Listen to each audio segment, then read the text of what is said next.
బ్రహ్మాండంగా ఇంత సత్సంబంధాలు కలిగిన వీళ్ళు ఇది ఎమ్మెల్యేతో ఫోటో,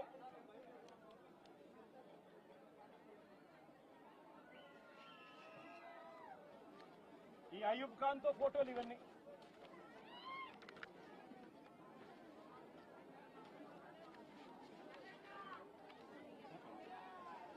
ఇది షబీం ఖాన్ తో ఫోటోలు.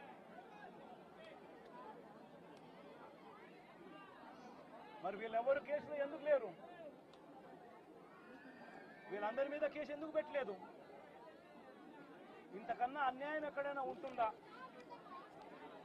ఇంతటితో ఆగిపోవడం లేదు. మిథున్ రెడ్డి విషయం కూడా నిన్న కూడా మీరంతా చూశారు మీ కళ్ళతో. సాక్షాత్తు ఒక సిట్టింగ్ ఎంపీ తన నియోజకవర్గంలో తాను తిరగకూడదా?